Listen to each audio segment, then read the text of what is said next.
Ime mi je Elona, a jaz zdaj prihajam iz Kosova. Tam sem se rodila 7. oktobra 2005. V Kosovo sem šla v 1. razredu, sem hodila, pol sem prišla v Slovenijo. Ko je bila Elona še majhna, je moral njen oče zaradi službe zapustiti Kosovo in se preseliti v Slovenijo. Družina ga je pogrešala. Po 5 letih so se končno spet videli. Tudi oni so prišli v Slovenijo.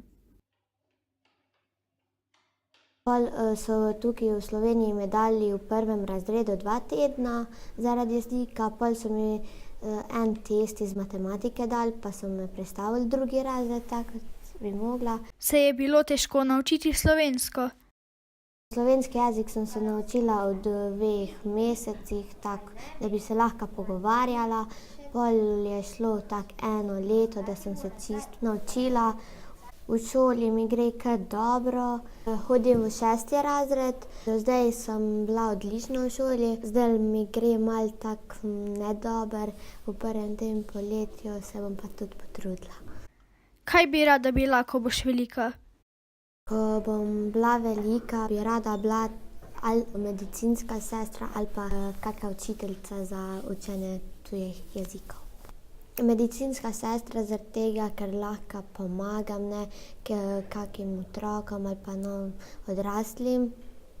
Učiteljica pa mi je ful fajn tako učiti otroke. Imam rada v bistvu otroke. Zakaj pa ravno tuj jezik? Tuj jezik, na primer, ko pridejo Albanci iz Kosova ali pa Albanije, ko sploh nič ne znajo, pa se jim zdi malo tako težko, pa se bojijo, da bi jim pomagala kaj. Velik zaklad, ki ga je našla pri nas, so prijatelji. S prijatelji se rada družim, kdaj pa kdaj gremo ven, pa na rojstne dneve hodimo, domačo nalogo delamo skupaj. Kako se počutiš v Sloveniji? Dobro, tukaj je zelo lepo, je tako raznolika dežela, so ljudje vljudni, prijazni, no v glavnem je ful fajn.